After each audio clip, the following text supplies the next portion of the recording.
Salut à tous et à toutes. Et nous allons parler d'Ansou Damaro Camara, qui est aujourd'hui à la une, du fait qu'il est allé rencontrer le président Souleymane Diallo et il a pris une photo avec le prochain président de la République de Guinée, Inch'Allah. Cela ronge certains des ethnos par le sang, cela les ronge. Il y a des gens qui ont failli piquer crise. On les a vus. En direct, hein. Damaro! Damaro! J'ai dit, mais Fabra de Roba Munkeni. Munkeni. Fakende la Roba Mou. C'est la folie qui vous menace ou quoi? Hein? Mais est-ce que ça, c'est un problème? D'aller rencontrer un monsieur, un grand homme. Hein? Toute personne qui voit ces loups a envie de le toucher. Vous ne savez pas ça? C'est Dieu qui l'a fait. Même ceux qui sont en train de diriger aujourd'hui le pays, quand ils voient Souleymane Diallo en face, ils vont se rabaisser. C'est Dieu qui l'a fait. Chassez ça. Où est le crime? Où est le problème? Ansou Damaro a jugé nécessaire parce que personne ne lui a forcé. Il a eu ça de son propre gré pour venir saluer le président Souleymane Diallo. Nous, on a travaillé sur ça. On a travaillé sur ça. Quelques fédéraux sont témoins.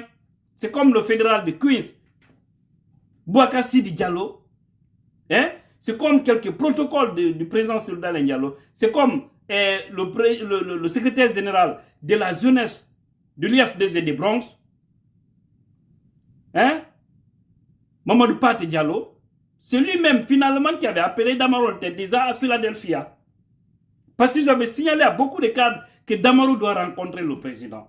Vous avez même suivi ici Damaro qui a fait une vidéo m'indexant directement que je n'ai pas voulu travailler sur ça. Et pourtant j'ai travaillé, je ne voudrais pas trop de bruit. Mais je ne rentre pas dans tout ça.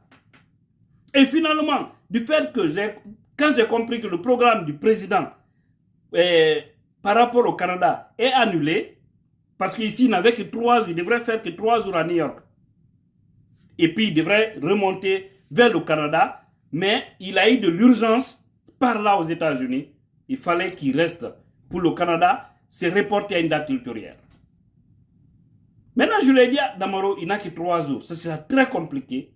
Il a dit qu'il n'y a pas de problème. Mais entre-temps, c'est qu'il y a eu un programme à Philadelphia.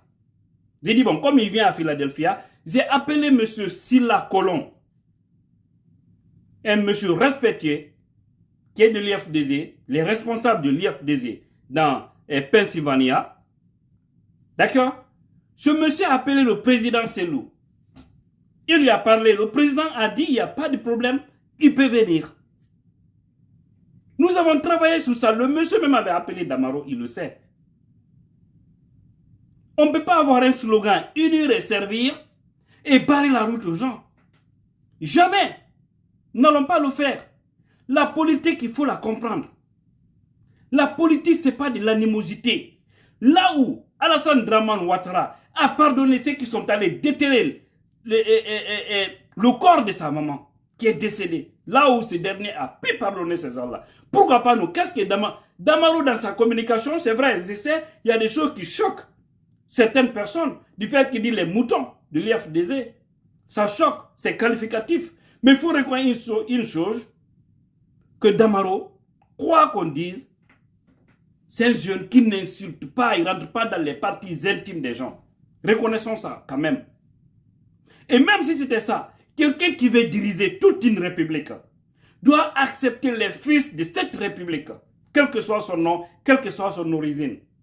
Et c'est sûr que le président Selou est dans ça. Il est dans ça. Quelques fédéraux ont travaillé sur ça. Y compris mon fédéral de Bronx, Amadou Diallo et tant d'autres. On a travaillé sur ça. On peut pas dire qui est qui. Mais finalement, c'est le responsable de la jeunesse de l'IFDZ de Bronx qui avait appelé Damaro et à Philadelphia. Il est venu, on était tous là-bas. On est monté, on a rencontré le président Selou. Il est très content. Ils ont échangé. Il y avait Hal Baldé dans la salle. Elle était là-bas, Hal Baldé. Il y avait Madame Doussou Kondé, on était tous là-bas. Il y avait Honorable Kalemoudou Yansane. Il y avait beaucoup d'autres. La sécurité du président, il y avait plein de monde. Il est venu, il est rentré. Moi-même, il m'avait trouvé d'ailleurs là-bas. Il m'avait trouvé là-bas. Dans l'hôtel. La résidence du président. Le président est sorti, ils se sont salués. Hein? Ils ont parlé. Il a même dit, c'est toi le fameux Damaro. C'était vraiment amusant, très magnifique. Et le président a apprécié. Je vais vous dire, on doit avoir l'esprit ouvert. Quelqu'un qui prétend diriger toute une république ne doit pas avoir une position. Et le président Selou est dans ça. Il est dans ça. Notre slogan, c'est unir et servir. Ça, c'est un message aussi pour les militaires sympathisants de l'IFDZ. Que personne ne s'acharne. Moi, aujourd'hui, je vous le dis, hein, c'est ça qui va déranger d'autres. Même là où je vous parle, si j'ai une possibilité de ramener Ousmane Nielo et Fatou Nielo dans l'IFDZ, si ces gens-là acceptent, je vais le faire. Dieu même a dit qu'il faut pardonner. Il faut pardonner. Ticket nous a dit, on peut pardonner mais jamais oublier. Quelqu'un peut te faire du mal, tu ne peux jamais oublier. Mais pour l'intérêt supérieur de la nation, pour l'accalmie, pour calmer les œufs, il y a des choses qu'on peut accepter. C'est ça la vérité. Donc les gens arrêtent d'attaquer Damaro, ça n'a aucun sens. Quand je vois quelqu'un qui s'enflamme, hé Damaro, comment c'est loufo? Là, il a comme faliro, fa kendeliro, que munkeni. C'est le monté, c'est le dioro. Hein? Donnez-moi aujourd'hui une seule personnalité guinéenne qui est mieux positionnée que celle d'Alain Diallo, qui est plus crédible que celle d'Alain Diallo, qui est plus aimée que celle d'Alain Diallo, qui est plus sollicitée que celle d'Alain Diallo. Donnez-moi, parmi les hommes politiques, parmi ceux qui veulent accéder à la magistrature suprême de notre pays. Donnez-moi un seul nom. Qu'on soit sérieux. Tu peux dire, toi, tu n'aimes pas Selou.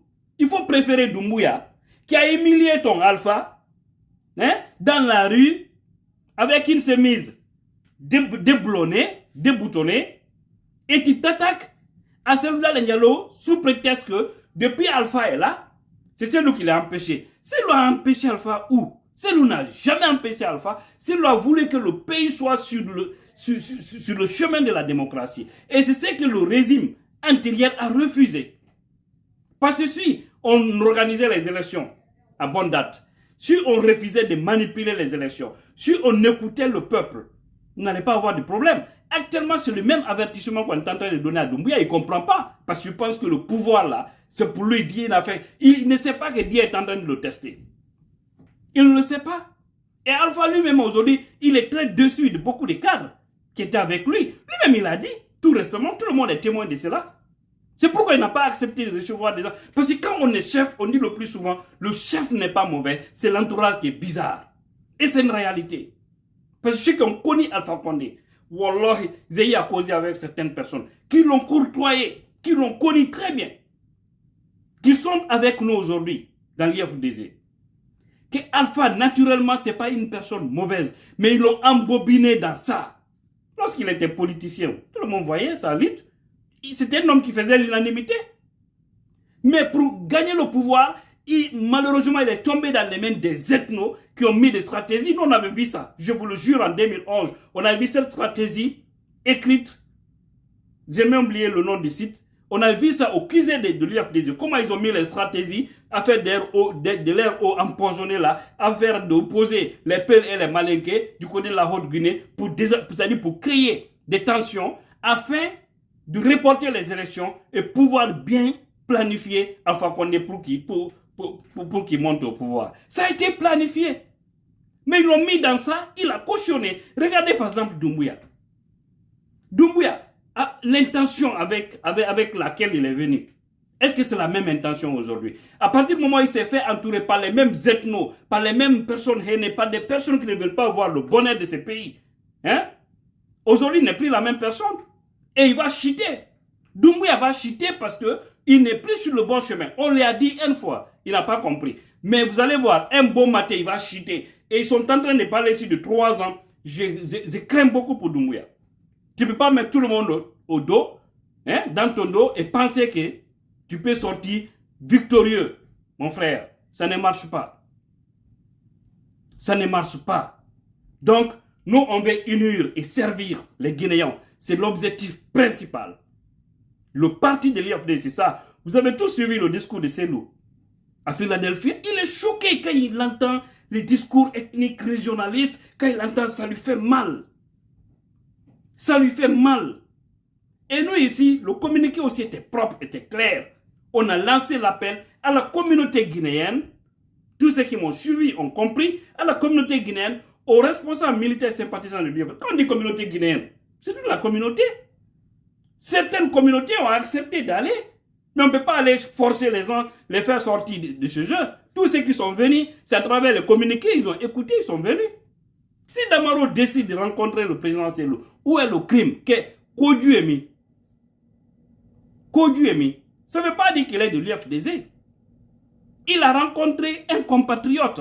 Il a rencontré un grand monsieur qui est guinéen, qui a servi la Guinée durant des années et qui prétend être président de la République de Guinée pour faire mieux pour ce beau pays, riche de son sol et de son sous-sol. Maintenant, elle a Nyamboya Ouemi. Je veux dire à tout le monde, militant de l'IFDZ, pardon que personne ne s'attaque comment on appelle, à l'autre, à Damaro par rapport à ça. Si nous voulons diriger une république, on doit accepter tous les fils de cette république, quel que soit leur comportement. Nous devons essayer de zérer pour changer leur mentalité, pour les ramener sur notre chemin, parce que nous voulons du bonheur pour la Guinée. Mais lorsqu'on veut diriger un pays, et puis on ne veut pas accepter les autres, ça devient compliqué. Et le président Selou est dans cette logique. Il veut réunir, il veut unifier tout le monde. Il veut que tout le monde soit uni. C'est ça son objectif. Et regarde toutes ces déclarations. Il ne parle que de droit, il ne parle que de la justice, il ne parle que de... C'est de bonnes choses pour le pays. Et c'est un homme, je vous dis, quand Selou vous dit je vais faire, il va le faire. Mais s'il n'est pas prêt à le faire, il va dire je ne te promets pas. Voici un homme. On a échangé avec lui sur plein de choses. Je sais combien de fois cet homme tient à sa parole. C'est un grand homme. Et c'est un homme qui n'est pas orgueilleux. Je vous ai dit ici, je l'ai rencontré à Dakar. Je lui ai rappelé ça ici. Et il était vraiment étonné. Quelqu'un, je viens, je le trouve au salon avec des hauts cadres. Quelques ministres même de ce côté. J'étais avec M. Mania Sidibé à l'époque. Je dis, monsieur le président, je vais vous parler. Parce que on avait écrit une lettre qu'on avait remise à M. Alpha Bouakar Diallo, à Alpha Bouakar Ba, pour lui remettre. Malheureusement, ce monsieur n'avait pas remis la lettre. Et mes amis m'ont commissionné, comme ils étaient à Dakar à l'époque, ils m'ont dit, faites tout pour rencontrer le président et dis-lui qu'on veut lui parler dès son retour. Je parle au président, je vais vous rencontrer. Il me dit, je vais vous parler, il me dit, ici où on peut rentrer dans la chambre. Ça m'a tiré l'esprit. Je dis rentrons parce que ce que je voudrais lui dire, je ne peux pas lui dire devant tous ces cadres-là. On est rentré dans la chambre, j'ai pris place sur la chaise. Il est allé s'asseoir sur son lit. Il me dit non, viens t'asseoir à côté de moi. J'ai failli pleurer. Tellement qu'ils aient eu de l'émotion. J'ai dit ouais, voici les grands hommes. J'ai dit ce monsieur, il ne va pas tomber. Il ne va pas tomber parce que l'orgueil est l'ennemi numéro 1 d'un être humain. Il ne faut pas minimiser les gens parce qu'ils n'ont pas le même niveau que toi, ou parce qu'ils n'ont pas c'est-à-dire la même fortune que toi, ou ils n'ont pas le même bagage intellectuel que toi. Il faut te rabaisser, Dieu va te soulever. J'ai pris place à côté de lui, sur son lit. J'ai dit oui, monsieur le président, je lui ai parlé. Il a dit, je vous promets, une fois qu'on a écrit, je vais rencontrer les jeunes auditeurs, avec OCAD. Dès sa rentrée à Conakry, le lendemain, il a dit à général Aliou Condé, appelle-moi les jeunes. Ils ont appelé tous mes amis, ils sont allés, moi j'étais à Dakar aussi, en ce moment. Ils se sont entretenus. Et les amis l'ont dit ce qu'ils avaient à lui dire. Voilà un homme d'État. C'est pour dire que tout ce qu'on dit de lui, c'est des bobards. Il faut approcher l'homme pour connaître qui il est. Vous pensez que toute cette popularité-là, c'est descendu du ciel? Comme ça? Il a travaillé sur ça et c'est Dieu qui l'a fait. Parce que l'être humain, quel que soit ton niveau, quel que soit ton bagage, si tu te prends hautain, si tu penses que tu es un demi-dieu, Jésus, tu n'iras pas loin. Parce que les gens vont... Non. C'est un grand leader. Donc, ayeboy la nyambo ya kuma oro. Allah, la ilaha illallah. Damaro kawase lufo. Damaro bra mone doano. Monemu. Mo kuntanu. Y'a quoi? Falero. Hein? Damaro n'est pas un Guinéen. Le président Sall n'est pas un Guinéen. Alors nous, on est dans ça. On veut unifier les Guinéens. Et le président Sellou veut que tous ceux qui parlent au nom de l'IFDZ, parce qu'il me l'a dit sur les réseaux sociaux, les blogueurs, il demande aux gens c'est-à-dire d'apaiser. Critiquer, mais que personne n'insulte. Critiquer, mais n'ayez pas de la haine contre certaines personnes, les autres Guinéens. Il a dit, il me l'a dit, c'est ce qui lui travaille l'esprit. Il veut que tout cela change. Donc, foutez-nous la paix avec vos problèmes de haine. Voilà. Damaro, force à toi, mon frère. Force à toi. Tu n'es pas venu pour rester à l'IFDZ. Demain, si tu veux, tu peux critiquer l'IFDZ. Tout ce qu'on interdit, ce sont les injures. Mais critiquer un leader ou critiquer un parti politique, ce n'est pas un crime. Critiquer un régime, ce n'est pas un crime. Critiquer ne veut pas dire qu'on est des ennemis. Tes amis d'aujourd'hui peuvent être tes ennemis de demain. Qui pouvait penser qu'aujourd'hui, avec Ousmane Kawal, on allait être dos à dos? Qui pouvait le penser? C'est ça aussi, la vie, c'est les aléas de la vie. Qui peut penser un couple qui a fait 5 ans, 10 ans, 20 ans de mariage avec des enfants, un beau jour, peut se séparer comme ça? C'est pour dire que c'est les aléas de la vie. Grandissez dans vos têtes là. Voilà. Nous voulons une Guinée unie et prospère. Et nous disons bien, c'est unir et servir, c'est notre slogan. Par conséquent, nous devons y travailler pour mobiliser, rassembler tous les Guinéens. Parce que l'IFDZ est un parti transversal, installé partout en République de Guinée. On a toujours gagné les élections. Ça, ce n'est pas une région. Hein. Une seule région n'a pas donné le pouvoir à quelqu'un. Quand j'entends c'est un démagogue, aucune ethnie ne peut donner le pouvoir à quelqu'un en Guinée. On est d'accord. Mais en tout cas, Sellou a toujours gagné les élections en Guinée. Ça veut dire que ce n'est pas une seule ethnie qui lui a donné cette victoire. C'est les 4 régions naturelles. Parce que si on n'est pas premier, on est deuxième. Premier, deuxième, partout. Voilà. Grandissez encore une fois dans vos mentalités, dans vos têtes. Manamanakuma, Antaro Oko. Vive CDD. Vive la République. Vive tous ceux qui veulent l'union. Voilà. On doit être tolérant. Aujourd'hui, vous avez vu, le président Sellou avait même retiré sa plainte par rapport aux jeunes Ousmane Nielo Diallo et Fatou Nielo. Il y a longtemps, il avait fait. C'est la plainte de la famille qui restait. Et finalement aussi, la famille a décidé de retirer. Elle s'est dessaisie du dossier. La famille a abandonné. Hein? Parce qu'on a compris que ce n'est pas une solution. Même Dieu pardonne. Pourquoi pas nous les êtres humains? Chacun, c'est l'ambassade de ses propos. Et l'histoire jugera chacun de nous par rapport à ce que tu as eu à faire. N'est-ce pas? Donc, acceptons d'avoir $1. Surtout nous voulons le pouvoir. Essayons de comprendre tous les Guinéens pour que nous soyons ensemble pour développer notre pays. Vive une Guinée unie et prospère. Vive l'unité. Je vous remercie. C'était Tidjane la puissance.